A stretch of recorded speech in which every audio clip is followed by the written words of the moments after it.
नमस्कार. श्री स्वामी समर्थ सर्वांना. कसे आहात? मी पण मस्त आहे.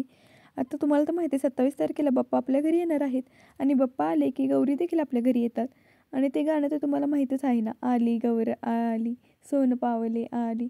त्याच पद्धतीने ज्यावेळेस गौराई येतात त्यावेळेस आपल्या डोक्यामध्ये महिलांच्या भरपूर साऱ्या आयडिया असतात, की मी गौराईला अशी साडी नेसवेल, तशी साडी नेसवेल, असं डेकोरेशन करेल, तसं डेकोरेशन करेल आणि ऐन टायमिंगला काहीच सुचत नाही आणि आपण साधी साडी नेसवायला घेतो. आणि आता साधी साडी नेसवायची म्हटली तर ती साडी देखील आपल्याला स्टँडवर कशी नेसवायची ती लवकर कळत नाही. त्यासाठी टेन्शन न घेता हा व्हिडिओ पूर्ण पाहायचा आहे आणि अशी साडी नेसवायची आहे. एकदम साधी सोपी पद्धत. तर बघू शकता स्टँडला मी पहिल्यांदा गाठ मारून घेतली आणि गाठीवरच आपल्याला ही साडी नेसवायची आहे. नंतर मी साचा असा थोडा डेमोसाठी ठेवलेला आहे. नंतर आपल्याला ह्याला फिट करायचं आहे. बघू शकता छान अशा प्लेट्स पाडून घ्यायच्या आहेत निऱ्यांना. आता आपण जशी साडी नेसतो सेम तीच पद्धत घ्यायची आहे, काही वेगळी पद्धत घ्यायची नाही आहे. आता हे खोचण्यासाठी बघू शकता ह्याच्या पद्धतीने जात नाही म्हणून काय करायचं, जरा थोडीशी बॉडीवर घ्यायची आणि मग खोचायच्या ह्या निर्या. नंतर प्लेट्स छान अशा निर्यांच्या करून घ्यायच्या.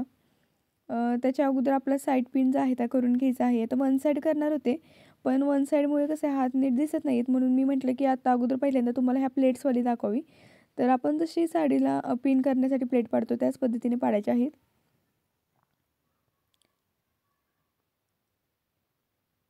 तर बघू शकता मी छान अशा इथे वर प्लेट्स पाडलेल्या आहेत, पिनअप केलेला आहे.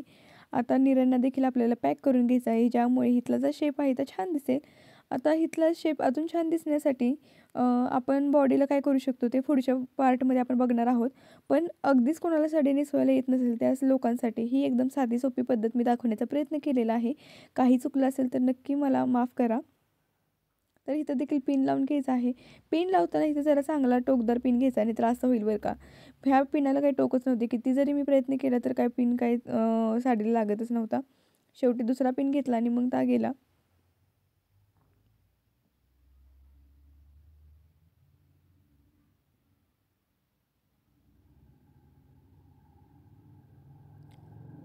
हात सांभाळून नीट असा पिन लावून घ्यायचा आहे. आतल्या साईडून लावायचा आहे, बाहेरच्या साईडून लावू नका नाहीतर ता पिन दिसेल आणि अशी साडी आपल्याला परत लावायची आहे.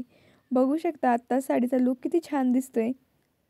नंतर आता मुखवटा लावताना काय होतं माहिती आहे का, आपण डायरेक्ट मुखवटा ज्यावेळेस लावतो अशा पद्धतीने त्यावेळेस तर हलण्याची किंवा कोणाच्या धक्क्याने पडण्याची शक्यता असते. त्यामुळे ह्याच्या आतमध्ये पेपर किंवा असं कोणतंही कापड घेऊ शकता चांगलं आणि ते ह्याच्यामध्ये घालू शकता अशा पद्धतीने आणि मग ह्याच्यावर हा आपल्याला मुखवटा बसवायचा आहे.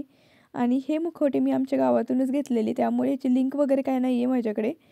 तर तुम्हाला गौरीचा हा लूक कसा वाटतोय नक्की कमेंट करून सांगा. आणि तुम्ही देखील गौराईंचं डेकोरेशन कसं करणार आहे, काय आयडियाज आहेत नक्की कमेंट करून सांगू शकता. तर बघा हा फायनल लूक कसा वाटतोय नक्की सांगा.